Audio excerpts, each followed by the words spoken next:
शांति।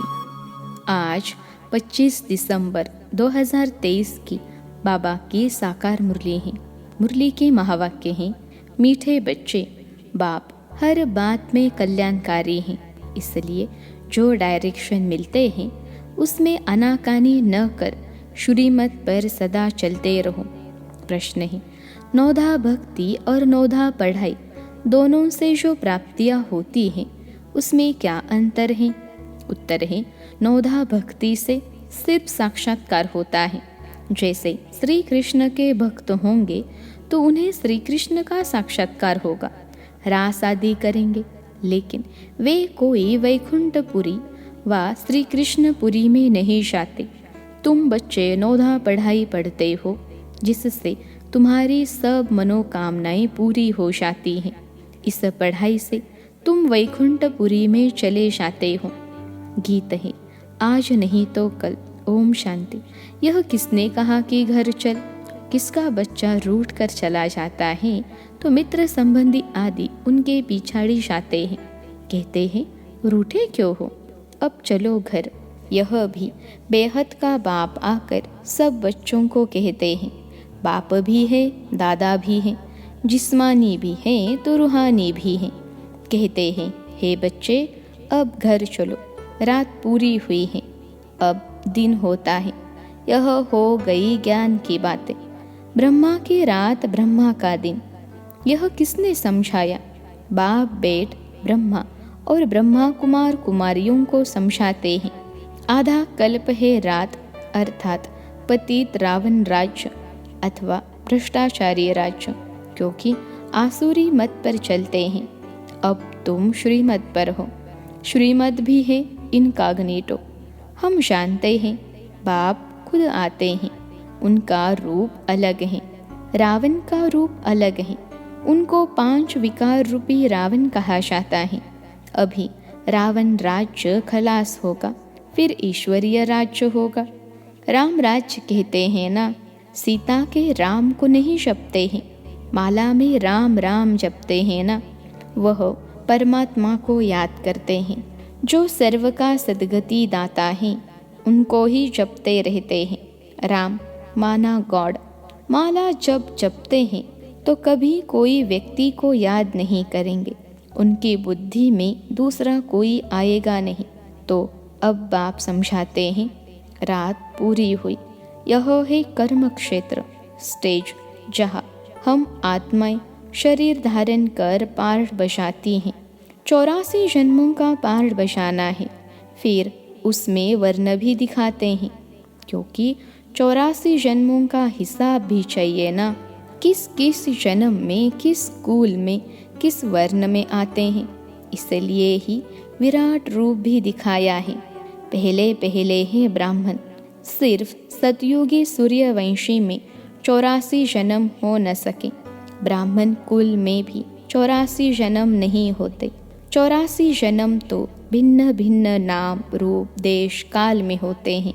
सतयुग सतो प्रधान से फिर कलयुग तमो प्रधान में जरूर आना है, उनका भी टाइम दिया जाता है।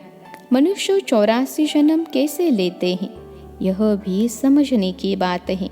मनुष्य तो समझ नहीं सकते।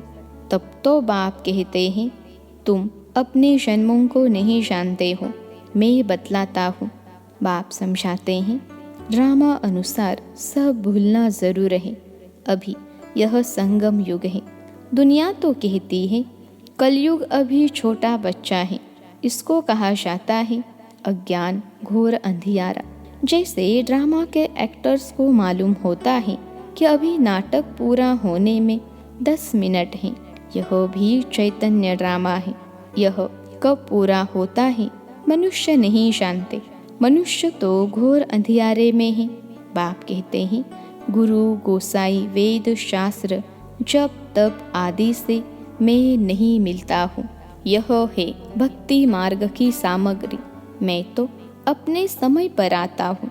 जब रात से दिन बनाना है अथवा अनेक धर्मों का विनाश कर एक धर्म की स्थापना करनी है, जब सृष्टि चक्र पूरा हो तब तो मैं स्वर्ग की स्थापना करूं। झट बादशाही शुरू होती है। तुम जानते हो, हम फिर कोई राजाओं के पास जन्म लेते हैं, फिर आहिस्ते आहिस्ते नई दुनिया बन जाती है। सब कुछ नया बनाना पड़ता है। बाबा ने समझाया है, आत्मा में पढ़ाई के संस्कार व कर्म करने के संस्कार रहते हैं। अब तुम बच्चों को आत्म अभिमानी बनना चाहिए। मनुष्य है, सब देह अभिमानी। जब आत्म अभिमानी बने तब परमात्मा को याद कर सके। पहले पहले है आत्म अभिमानी बनने की बात। कहते भी सब हैं कि हम जीवात्मा हैं। यह भी कहते हैं आत्मा अविनाशी है, यह शरीर विनाशी है। आत्मा एक शरीर छोड़ दूसरा लेती है, इतना भी कहते हैं, परंतु इस पर चलते नहीं।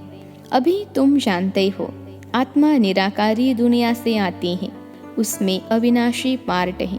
यह बाप बैठ समझाते हैं। पुनर्जन्म लेते हैं। ड्रामा तो हूबहू रिपीट होता है। फिर क्राइस्ट आदि सबको आना पड़ेगा। अपने अपने समय पर आकर धर्म स्थापन करते हैं। तुम्हारा अभी यह है संगम युगी ब्राह्मणों का धर्म, वह है पुजारी ब्राह्मण। तुम हो पूज्य। तुम कभी पूजा नहीं करेंगे, मनुष्य तो पूजा करेंगे। तो बाप समझाते हैं, यह कितनी बड़ी पढ़ाई है, कितनी धारणा करनी पड़ती है। विस्तार से धारणा करने में नंबरवार है। नटशेल में तो समझते हैं बाबा रचता और यह उनकी रचना है। अच्छा, यह तो समझते हो ना, बाप है। बाप को सब भक्त याद करते हैं। भक्त भी है, बच्चे भी हैं। भक्त बाबा के पुकारते हैं। अगर भक्त भगवान हैं तो फिर बाबा कहे किसको पुकारते हैं, यह भी समझते नहीं। अपने को भगवान समझ बैठ जाते हैं। बाबा कहते हैं, ड्रामा अनुसार जब ऐसी हालत हो जाती है, भारत बिल्कुल ही लास्ट खाते में चला जाता है, तब बाप आते हैं। भारत जब पुराना हो तब फिर नया बने। नया भारत जब था तो और कोई धर्म नहीं था, उसको स्वर्ग कहा जाता है। अभी पुराना भारत है, इसको नर्क कहेंगे। वहाँ पूज्य थे, अब पुजारी हैं। पूज्य और पुजारी का फर्क तो बता दिया है। हम आत्मा सो पूज्य, फिर हम आत्मा सो पुजारी। हम सो ज्ञानी तू आत्मा, हम आत्मा पुजारी तू आत्मा। आप ही पूज्य, आप ही पुजारी। भगवान को नहीं कहेंगे, लक्ष्मी नारायण को कहेंगे। तो यह बुद्धि में आना चाहिए कि यह कैसे पूज्य फिर पुजारी बनते हैं। बाप कहते हैं, कल्प पहले भी मैंने ऐसे ही ज्ञान दिया था। कल्प कल्प देता हूँ, मैं आता ही हूँ कल्प के संगम युग पर। मेरा नाम ही पतित पावन है। जब सारी दुनिया पतित होती है तब मैं आता हूँ। देखो, यह झाड़ है, इसमें ब्रह्मा ऊपर में खड़ा है। पहले आदि में दिखाते हैं, अभी सब पिछाड़ी में है। जैसे ब्रह्मा पिछाड़ी में प्रत्यक्ष हुआ है, वैसे वह भी पिछाड़ी में आएंगे। जैसे क्राइस्ट है तो वह फिर अंत में आएगा, परंतु हम पिछाड़ी यानी डाल के अंत में उनका चित्र नहीं दे सकते हैं, समझा सकते हैं। जैसे यह देवी देवता धर्म की स्थापना करने वाला प्रजापिता ब्रह्मा है, अभी झाड़ की एंड यानी अंत में खड़ा है। क्राइस्ट भी क्रिश्चियन धर्म का प्रजापिता है ना। जैसे यह प्रजापिता ब्रह्मा, वैसे तो प्रजापिता क्राइस्ट, प्रजापिता बुद्ध, यह सब धर्म की स्थापना करने वाले हैं। सन्यासियों का शंकराचार्य, उनको भी पिता कहेंगे। वह गुरु कहते हैं, कहेंगे हमारा गुरु शंकराचार्य था। तो यह जो डाल के आदि में खड़े हैं, यह फिर जन्म लेते लेते अंत में आते हैं। अभी सब तमो प्रधान स्टेज में है, यह भी आकर समझेंगे। पिछाड़ी में सलाम करने आएंगे ज़रूर। उन्होंने भी कहेंगे, बेहद के बाप को याद करो। बेहद का बाप सबके लिए कहते हैं, देह सहित देह के सब संबंधों को छोड़ो। यह ज्ञान हर एक धर्म वाले के लिए है। सब देह के धर्म छोड़ अपने को अशरीरी समझ, बाप को याद करो। जितना याद करेंगे, ज्ञान की धारणा करेंगे, उतना ऊंच पद पाएंगे। कल्प पहले जिसने जितना ज्ञान लिया होगा उतना ज़रूर आकर लेंगे। तुम बच्चों को कितना फ़ख्र रहना चाहिए। हम विश्व के रचयिता बाप के बच्चे हैं। बाप हमको विश्व का मालिक बनाते हैं, राजयोग सिखला रहे हैं। निसहज बात है, परंतु चलते चलते थोड़ी सी बात में संशय आ जाता है। इसको ही माया का तूफान व परीक्षा कहा जाता है। यह तो बाप कहते ही हैं कि गृहस्थ व्यवहार में रहना है। सबको घर बार छुड़ा दूँ तो यह सब यहाँ बैठ जाए। व्यवहार में भी पास करना है, फिर समय पर सर्विस में लग जाएंगे। जिन्होंने धंधे आदि को छोड़ा है उनको फिर सर्विस में लगाते हैं तो कोई बिगड़ पड़ते हैं, कोई तो समझते हैं श्रीमत में कल्याण है, श्रीमत पर ज़रूर चलना ही है। डायरेक्शन मिला, उसमें फिर आनाकानी नहीं करनी चाहिए। बाप हर बात में कल्याणकारी हैं। माया बड़ी चंचल है, बहुत है। जो समझते हैं ऐसे रहने से तो कोई धंधा आदि करे, कोई समझते हैं शादी करे। बुद्धि चक्र खाती रहती है, फिर पढ़ाई को छोड़ देते हैं। कोई तो बाप से गारंटी करते हैं हम श्रीमत पर ज़रूर चलेंगे। वह है आसुरी मत, यह है ईश्वरीय मत। आसुरी मत पर चलने से बहुत कड़ी सजाएं खाते हैं। उन्होंने फिर गरुड़ पुराण में डराने की रोचक बातें लिख दी हैं, जिससे जास्ती पाप न करे, परंतु फिर भी सुधरते थोड़े ही हैं। यह सब बाप समझाते हैं। ज्ञान का सागर कोई मनुष्य नहीं हो सकता। ज्ञान का सागर नॉलेजफुल बाप समझा रहे हैं।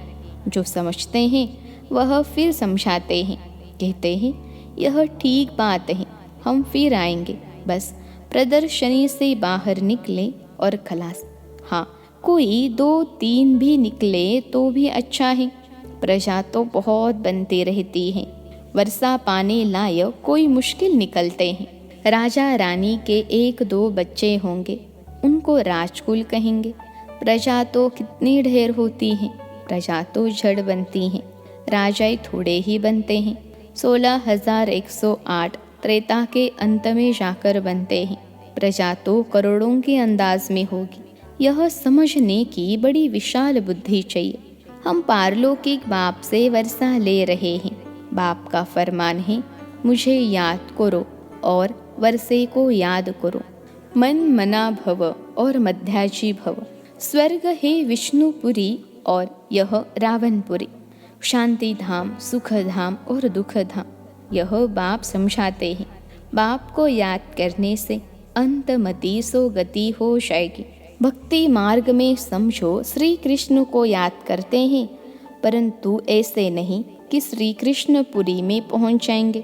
नहीं, करके श्री कृष्णपुरी में जाकर ध्यान में रास आदि करके लौटेंगे। वह है नौधा भक्ति का प्रभाव, जिससे उनको साक्षात्कार हो जाता है, मनोकामना पूरी होती है। बाकी सतयुग तो सतयुग है, वहाँ जाने लिए फिर नौधा पढ़ाई चाहिए, नौधा भक्ति नहीं। पढ़ते रहो, मुरली ज़रूर पढ़नी चाहिए, सेंटर में ज़रूर जाना है। नहीं तो मुरली लेकर घर में ज़रूर पढ़ो। कोई को कहा जाता है सेंटर जाओ। हर एक के लिए अलग अलग है, सबके लिए एक बात नहीं हो सकती। ऐसे नहीं, बाबा कहते हैं दृष्टि देकर खाओ तो बस, परंतु बाबा कहते हैं लाचारी हालत में और कुछ नहीं कर सकते तो दृष्टि देकर खाओ। बाकी सबके लिए थोड़े ही बाबा कहेंगे। जैसे बाबा कोई को कहते हैं बाइस्कोप में भले जाओ, परंतु यह सबके लिए नहीं है। कोई के साथ जाना पड़ता है तो उन्हें भी नॉलेज देनी है। यह हद का नाटक है, यह बेहद का नाटक है, तो सर्विस करनी पड़े। ऐसे नहीं सिर्फ देखने के लिए जाना है, शमशान में भी जाकर सर्विस करनी है। अच्छा, मीठे मीठे सिखिलते बच्चों प्रति मात पिता बाप दादा का याद प्यार और गुड मॉर्निंग। रूहानी बाप की रूहानी बच्चों को नमस्ते। हम रूहानी बच्चों की सिखिलते रूहानी मात पिता बाप दादा को याद प्यार गुड मॉर्निंग और नमस्ते बाबा नमस्ते। धारणा के लिए मुख्य सार। पहली पॉइंट है, बाप की हर बात में कल्याण है। यह समझ निश्चय बुद्धि होकर चलना है, कभी भी संशय में नहीं आना है, श्रीमत को यथार्थ रीति समझना है। दूसरी पॉइंट है, आत्म अभिमानी रहने का अभ्यास करना है। ड्रामा में हर एक्टर का अनादि पार्ट है, इसलिए साक्षी हो देखने का अभ्यास करना है। आज का वरदान है, सदा सेफ्टी की लकीर के अंदर परमात्मा छत्र छाया का अनुभव करने वाले मायाचीत भव। सदा सेफ्टी की लकीर के अंदर परमात्मा छत्र छाया का अनुभव करने वाले मायाचीत भव। विश्लेषण है, बाप और आप यही सेफ्टी की लकीर है। यह लकीर ही परमात्मा छत्र छाया है। जो इस छत्र छाया की लकीर के अंदर है, उसके पास माया आने की हिम्मत भी नहीं रख सकती। फिर मेहनत क्या होती, रुकावट क्या होती, विघ्न क्या होता। इन शब्दों से अविद्या हो जाएगी। सदा सेफ रहेंगे, बाप की दिल में समाये रहेंगे। यही सबसे सहज और तीव्र गति में जाने का व मायाजीत बनने का पुरुषार्थ है। आज का स्लोगन है, दिव्य गुणों के सर्व अलंकारों से सजे सजाए रहो तो अहंकार आ नहीं सकता। दिव्य गुणों के सर्व अलंकारों से सजे सजाए रहो तो अहंकार आ नहीं सकता। अच्छा, ओम शांति।